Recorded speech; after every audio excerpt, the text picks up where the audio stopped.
안녕하세요. 이화여대학교의 유승철 교수입니다. 이번 시간에는 스테이크홀더 분석의 이해라는 주제로 말씀을 나누려고 하는데요. 우리가 스테이크홀더의 중요성도 이미 알고 있고 스테이크홀더를 어떻게 마케팅에서 활용할 수 있을지에 대해서도 충분히 이해했을 것이라고 믿습니다. 이젠 스테이크홀더를 어떻게 구체적으로 분석할 수 있을지에 대해서 말씀드리는 것이 이번 장의 목표입니다.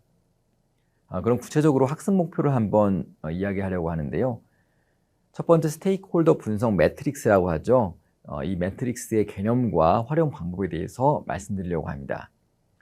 두 번째는 여러분들이 매트릭스 분석 결과를 바탕으로 커뮤니케이션 전략을 입안을 하고 실제 실행을 해야 되는데요. 그 내용에 대해서 말씀드리려고 합니다. 마지막으로 경쟁사와 다른 스테이크홀더를 선정해서 우리 제품을, 우리 서비스를 경쟁사 대비 어떻게 새롭게 의미 있게 전달할 수 있을지에 대해서 여러분들이 이해하실 수 있을 것이라고 믿습니다.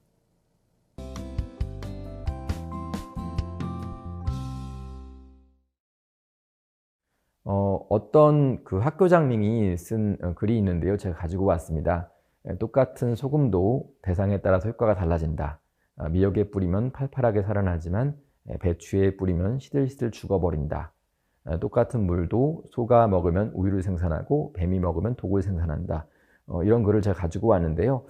참 흥미롭습니다. 동일한 소통에 대한 내용이어도 그 타겟이 누구냐에 따라서 그 소통의 결과는 정말 크게 달라지게 되는데요. 스테이크홀더 분석도 비슷합니다.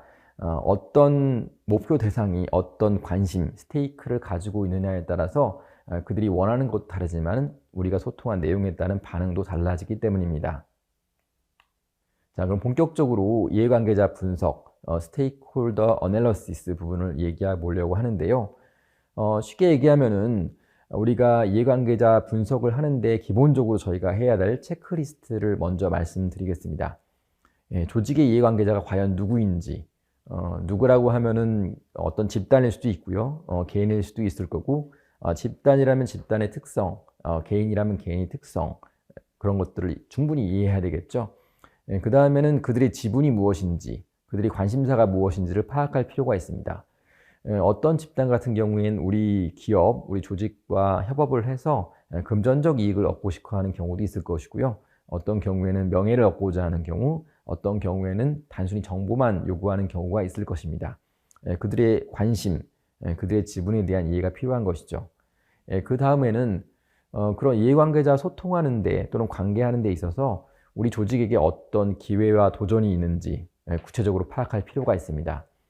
네 번째로는 우리가 어떤 이해관계자들에서 어떤 책임을 지고 있는지, 경제적, 법적, 윤리적, 자선적 책임 등 이렇게 구체적으로 우리가 지고 있는 책임에 대해서 구체화할 필요가 있습니다.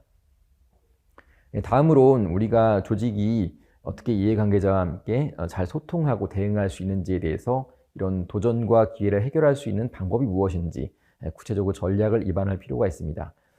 앞서 더 말씀드린 이런 5가지의 체크리스트를 점검을 하시고 그 다음에 이해관계자 분석에 들어갈 수가 있겠습니다. 다음으로는 힘이익 매트릭스를 통해서 스테이크홀더에 대해서 분석하는 방법을 말씀드리려고 하는데요. 영어로는 파워 인터레스트 매트릭스라고 보통 불립니다. 보시면은 상당히 간단한데요. 4분면으로 이해관계자를 이제 구분을 하고 그 이해관계자에 따라서 밀착 관리를 할지, 만족 유지를 할지, 단순 감시를 할지, 지속적으로 정보 제공을 할지를 선택하게 되는 것입니다. 구체적으로 말씀드리면요. 종적 라인에는 영향도, 그러니까 위로 가면 영향도가 높은 거고 아래는 영향도가 낮다고 볼 수 있는 거죠. 횡적 라인으로 봤을 때는 오른쪽으로 가면은 관심도가 높고 왼쪽으로 하면은 관심도가 낮다고 볼 수 있습니다. 이렇게 이해관계자의 영향도와 관심도에 따라서 총 4개의 분면으로 구분을 하게 되고요. 구체적으로 영향도가 높고 관심도 높은 사람들은 가장 중요하겠죠. 그렇다면 그분들에게는 밀착 관리가 필요합니다. 반면에 영향도도 낮고 관심도 낮은 경우에는 단순히 그 감시, 모니터링만 하는 역할을 하면 되게 됩니다. 한편으로는 영향도는 높은데 관심도는 낮은 경우에는 만족시키면 되겠죠.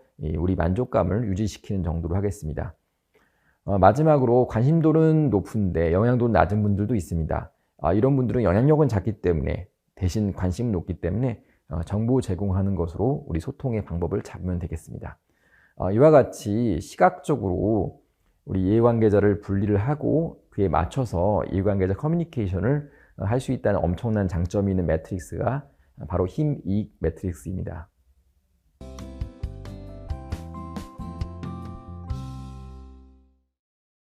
네, 다음으로 우리가 파워 인터레스트 매트릭스, 힘, 이익 매트릭스를 다 이해를 했으니까 이해관계자 커뮤니케이션 전략에 대해서 한번 말씀을 드려보겠습니다. 예컨대 이해관계자 커뮤니케이션 전략은 우리가 얼만큼 커뮤니케이션에 노력을 투자를 할지를 결정하는 데 가장 중요한데요.